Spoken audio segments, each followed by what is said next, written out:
All right, we're doing a mock draft scenario this time, and we're going to talk about the very realistic situation that the Browns might have to trade for Kirk Cousins. What could that potentially cost? What would that look like? For an idea on that, right? Because I don't think we've gotten a ton of great insight on what this could look like. Let's go to Anthony Reinhardt, who tweeted this earlier, and I thought this was very useful.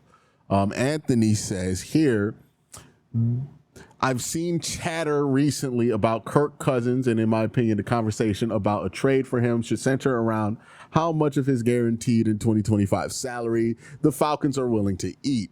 Here is a list of trade values based on an equivalent surplus value calc he's been working on. And he brings up here, right, if you can zoom in, how much you have to take on for Kirk Cousins greatly changes what the Browns get in addition to grabbing Kirk Cousins. So to be let's say the Browns want to eat nothing. The Falcons want to eat nothing and make this trade. Then Atlanta could have to give up like a second or third or something like that in addition to Kirk Cousins, because they would basically be paying for an extra pick, or at least the Browns would be paying for an extra pick. Think of this closer to the Brock Osweiler trade, and it starts to make a lot more sense for you, right? Than anything. But that's kind of what Anthony was bringing up in this point. He says, this was intended to be a thought exercise, but with some smoke around with Cleveland and Cousins, here's some actual predictions. Atlanta gets pick 255 plus eats 15 million of the salary. So if Atlanta wants to eat 15 million of the salary, that nets them a late 7th round pick. Atlanta gets Greg Newsome. Cleveland gets a future 5th, contracts unchanged. So both teams eat the salary of the players that they're bringing on. The Browns eat up some of Kirk's cap number with trading Greg Newsome. Or Atlanta gets pick 104, pays 20 million of the salary, and the Browns swap to 118, right? So I think option 3 makes a ton of sense. I also think option 2 makes a ton of sense, right? The Browns get a future 5th round pick. The reason I think it makes a ton of sense is if we can go to Atlanta's draft prospects, they have no picks. They have no picks to give up. So Atlanta is likely to go for a pick swap, or add a new pick more than they're likely to want to give up a pick just to get rid of the Kirk Cousins contract, because they have 5 selections in this year's draft, and I doubt they're trying to reduce that number to 4, right? It's a pretty pitiful amount of selections. So one suggestion was the Browns swap 118 for 104 and then get Kirk Cousins. I think that makes sense. For the Browns to get Kirk Cousins, Atlanta would eat 20 million in salary for that. That makes a lot of sense, right? And remember, Atlanta does not want to keep Kirk Cousins. I know they're trying to sell us on the idea that they want to keep Kirk Cousins, but I keep hearkening back to the situation the Browns were in with Baker Mayfield when they traded for Deshaun Watson.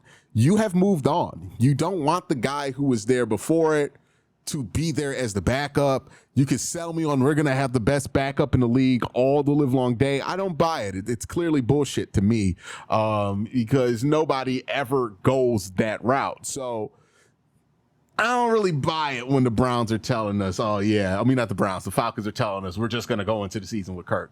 I think they're likely to do something like this. They don't have a ton of selections, but if they could get 4 picks around it, with 3 picks around the top 100, I think they would take that, right? And if I'm the Browns, they're willing to eat 20, I see no reason to add Greg Newsome to this deal. So we can just do the pick swap. I can keep Greg Newsome, and I can find a different trade partner for Greg Newsome. So we're going to hit trade here. And we're going to put that trade in, right? We swap picks with them. We get Kirk Cousins. Cool. That's all well and good. If you want to do this, though, remember this would probably have to happen after day 1 of the draft, because I don't think Kirk is going to waive his no trade clause until the first day of the draft is concluded. I don't know if that means if you draft the quarterback at 32, Kirk wouldn't want to waive his no trade clause. But I think as long as you don't draft somebody in the top 10, he's not going to do it. He's going to waive his no trade clause, understanding that he's likely to start the whole year. Let's go ahead and try to make another trade here, right? So we want to get rid of Greg Newsome because Greg Newsome's just kind of extra here. Well, actually, let's see what happens with day one first before we trade Greg Newsome. So we're actually going to get out of that, right? We're going to go to the draft, and we're going to start the draft here. All right, so we look at the draft. Cam Ward went number 1 overall, which was expected, right? The Browns are sitting at 2. Players available are Travis Hunter and Abdul Carter. Now, there is a situation I worked on that I'm going to talk about later in this video where you do take Travis Hunter. If you're asking me what I would do it to, I would take Abdul Carter. I wouldn't really feel two ways about it. But I think both of these guys are excellent choices. I am going to put this here right now. I don't care what happens over the next month, how polarized the Browns YouTube or internet sphere gets between the argument of Travis Hunter and Abdul Carter. I do not have that strong of a preference between these two in these arguments to crash out over one side or the other. I think Travis Hunter would be an excellent selection with the number 2 overall pick. I think Abdul Carter would be an excellent selection with the number 2 overall pick. I can see Abdul Carter becoming an All-Pro with the Cleveland Browns. I can see Travis Hunter becoming an All-Pro with the Cleveland Browns. Both selections do not bother me in the slightest. I would be thrilled to take one of these two players, and please just resist the urge to get tribal about any argument that might arise because people are like, the Browns are either going to do Travis Hunter or either going to do Abdul Carter, and you feel the need to pit these two against each other and pick a side. This is not something worth picking a side on. I think both of these players are excellent. Whichever one you get, I'm happy with. There's no need to crash out over somebody who has tremendous potential for this football team. That being said, in this scenario, I'll take Abdul. Now, we'll look at another scenario where I take Travis Hunter later in this video. But in this scenario right now, the one I'm doing live, I'm going to take Abdul Carter. I'm going to be pretty happy with it. So we're going to take Abdul Carter here. And we're going to look at the draft as guys are coming off the clock. And we're going to sit here at 33. Now, let's look at what happened here. Malachi Starks, Jalen Walker, Derek Harmon, Walter Nolan, Shamar Stewart went 28th. I do wonder if the Browns would be interested in Shamar if he fell, but they took Abdul Carter, so that doesn't make sense in this scenario, right? Jackson Dart goes 21 to Pittsburgh. God bless him. 20, Siobhan Revel, Devon Ezeruke. Mike Green, 17 to the Cincinnati Bengals. Jod Campbell went 9th. Travis Hunter, 4th to the Patriots. Shedeur Sanders, 3rd to the New York Giants. So we look at what's available here. Nick Emmanwori is there, which would make a lot of sense for the Cleveland Browns. Josh Simmons is there, which would make a lot of sense for the Cleveland Browns as well. Now, quarterback-wise, Jalen Milroe is sitting there. He makes sense. Now, there's some thought that Jalen Milroe is going to fall out the top 40. I do not think that's going to be the case. I think Jalen Milroe is safe to make it out. Now, when it comes to Josh Simmons, this will be a very attractive selection here. He's a very good left tackle. A lot of people have him as left tackle 1 in this draft. He would be very hard to pass up. Same with Nick Emmanwori or Morion Hampton. Like, this is just a tough spot to be in. Luther Burden is here. Nick Scoreton is here. Josh Connerly Jr. is here. Donovan Jackson is here. If you want to go quarterback, Jalen Milroe, Will Howard, still there, right? I think I get the sneaking suspicion that the Browns want Jalen Milroe at the top of the second round if he's there. And if I'm the Browns and if I'm looking at this, and quarterback is a huge need for you, right? It's a bigger need than offensive tackle. It's a bigger need than safety. Now, if we look at offensive tackle for what could be there at 60, maybe you're talking about Cam Williams, Emory Jones, But also, you've signed a lot of tackles in free agency, right? You went after Cornelius Lucas as a depth guy. You also potentially could use somebody like Tevin Jenkins could also be a option at tackle. DeJuan Jones coming back off injury. So it's not an immediate need here, right?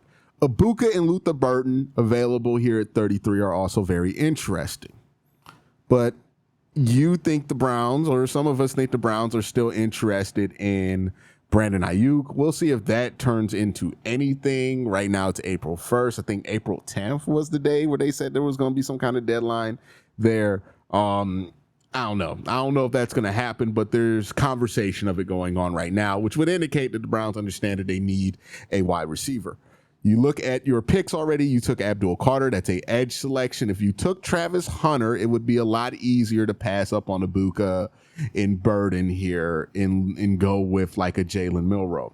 And I think that is the problem with passing up on one of these guys for Jalen Milroe, is that you have to be convinced that Jalen can help your offense immediately.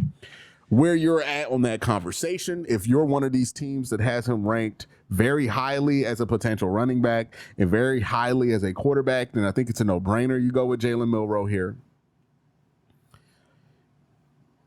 If I'm turning this card in, I find it hard to pass up on Josh here. I find it hard to pass up on Omarion here. I find it hard to pass up on Ibuka here, Luther Burton, Josh Connerly, Donovan Jackson. It's just so much here that I just find very difficult to pass up on. That being said, with all that being said, I think this is where the Browns could use their leverage. If there are this many guys there, right? We're talking about 1, 2, 3, 4, 5, 6, 7, 8 guys in a possible that I have a potential first round grade on. I think I feel comfortable trading back here. Now, what could you hope to get in a trade back from 33? So the teams you might call are New York, Tennessee, Jacksonville, the Raiders, the Patriots, the Bears, because they have 2 second round picks, and then the Saints. So maybe the Bears are willing to deal me one of their second round picks. Well, not deal me, but trade back one of their second round picks to move up and get a dude here. There are wide receivers available, a running back available. So let's say the Bears are interested in moving on up to get better right now. All right, so they're willing to offer me 39 in exchange for 33. And then let's say they throw in a 72-118 pick swap and just give us 148 outright. So that's the trade. We're going to move back, pick up another pick here. So we have 4 top 100 picks. Then the Bears get to go after somebody they have a first round grade on. And we're going to make that move. Now we're sitting here. Nick Emawari is still here. Josh Connerly is still here. Donovan Jackson still here. Or Marion Hampton still here. Who did they end up taking with that trade? They got Tyler Booker. That makes sense. So Josh Simmons just went right in front of us. That was really the player I was considering pulling the trigger on. Nick Emawari is just such a luxury pick for the Cleveland Browns. Same with Omarion Hampton. Like if the Browns had a quarterback, had all the things that they wanted, I think they could go luxury pick territory here. But, you know, you move back to 39. Let's go take Jalen Milroe.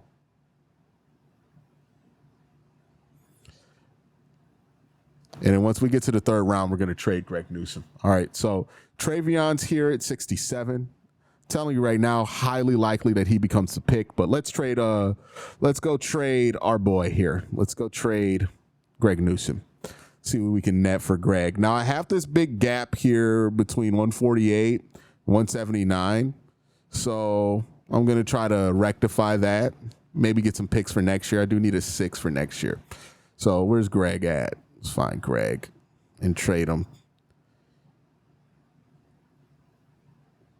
The reason you're trading Greg, one, you just don't have long-term plans for him, so you're going to lose him next year. And you're not in a situation where you're in win now to where keeping a guy for a year makes sense. You're kind of in a situation where it would make sense to kind of let it go. So you did have to give up your early fourth for Kirk. So if you can get that pick back, I think that would be what you prefer, right? Greg is a former first round pick. He's still very useful to a team. So let's go 101 and let's get a future 6. And yeah, 101, a future 6. And I don't want 190. 127 would be too much. Yeah, 101, a future 6 for Greg. So a 4th and a future 6 for Greg Newsome. That feels about right. Let's make that trade. All right, so now we're sitting here and we have those extra picks that we have traded for. Now let's look at Travion is available here. We're looking at the board now. We're pretty much done with quarterbacks. So Travion, Quishon, Caleb Johnson. I would say this decision at running back would come down between Travion and Caleb. Wide receiver wise, we're talking about Jalen Noel, Savion Williams, Xavier Restrepo. Not really intrigued at wide receiver at this point. Elijah Arroyo, Harold Fain, and Gunnar Helm. Not really intrigued at tight end at this point. Jarrett Wilson, Jonas Navia might be interesting, right? Who else is at tackle? Cam Williams is here. I think I'm okay with leaving that be.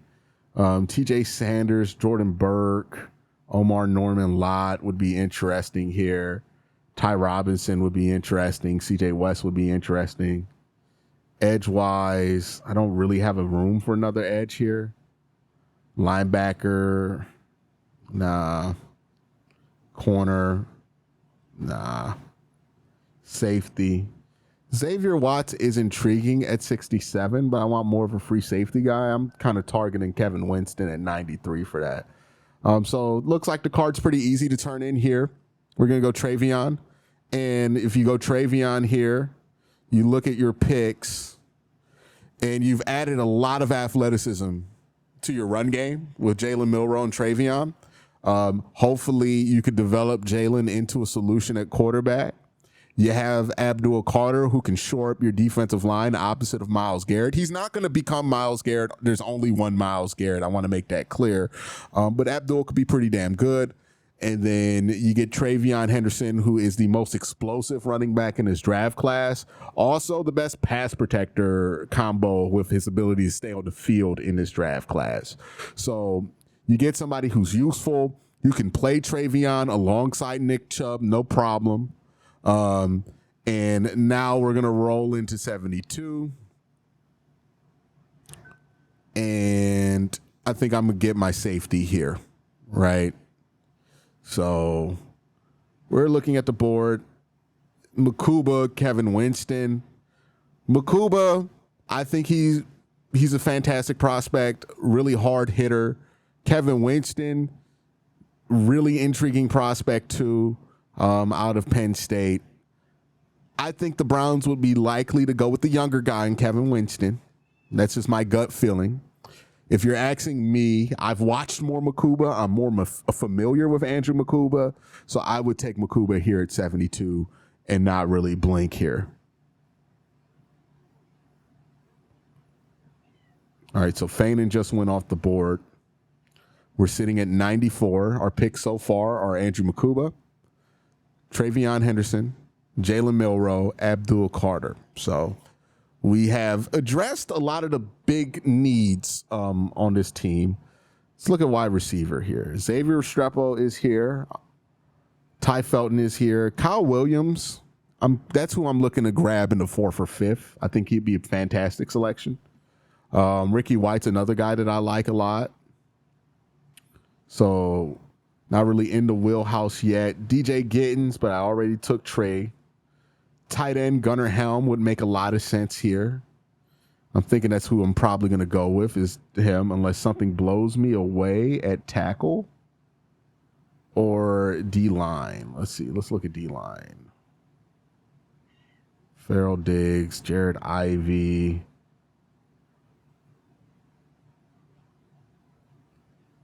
Ty Robinson, CJ West, Jordan Phillips.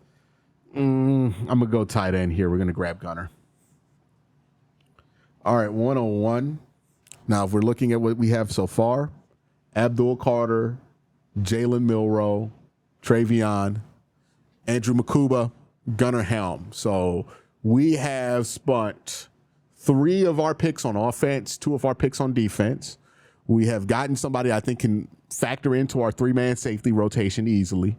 Abdul Carter obviously fits into that edge position opposite of Miles.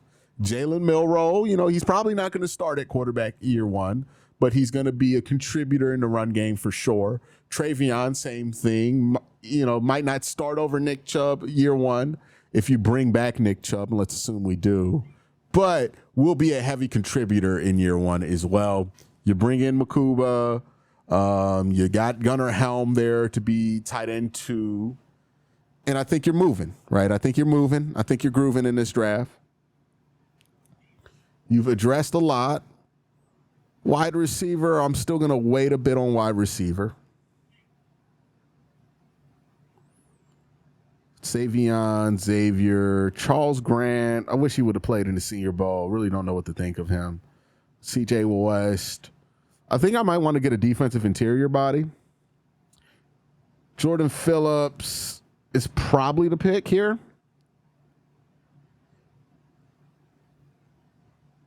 Yeah, Jordan Phillips feels like the pick here. I like CJ West a little bit better.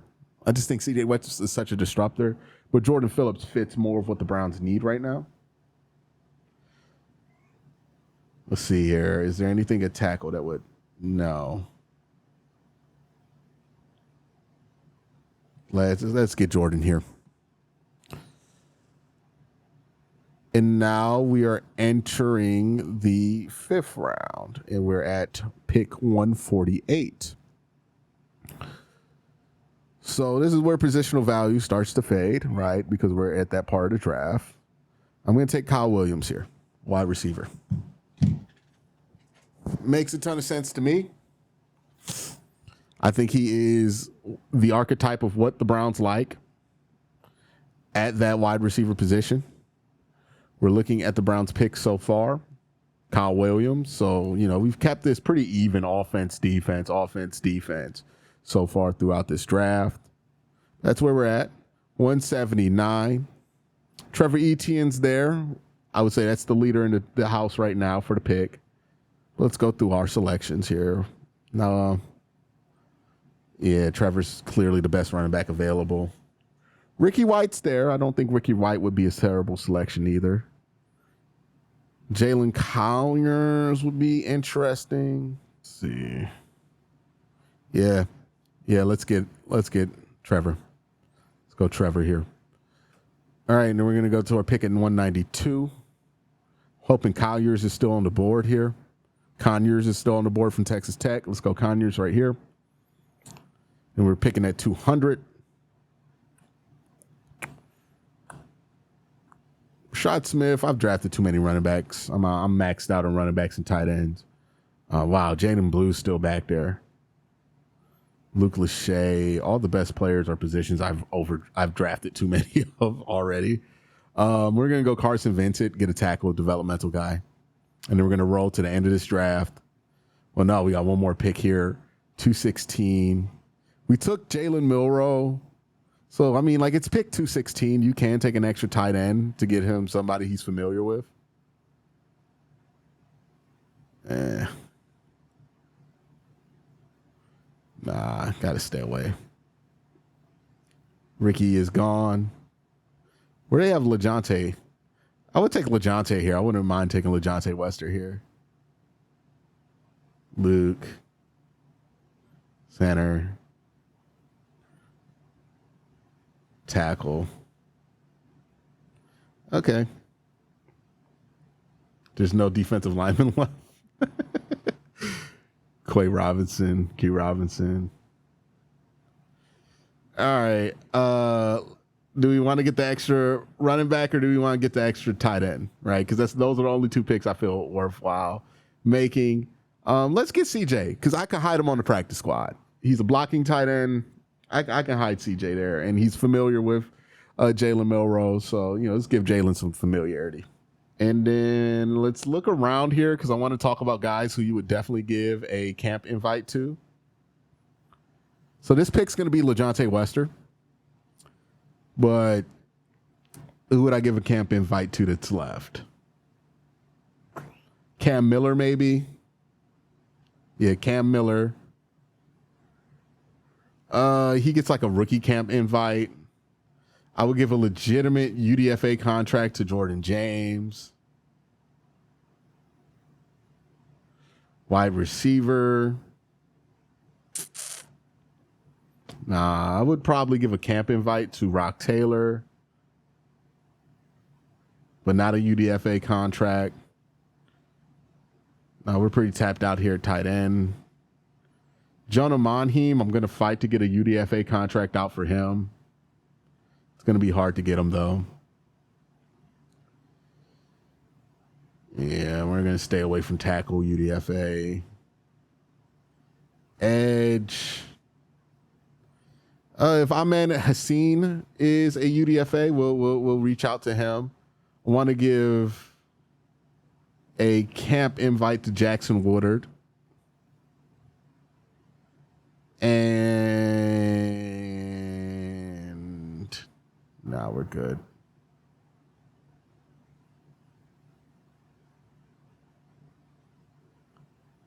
Yeah, those are all the camp invites. We're going to take LeJontay Wester, though, right here.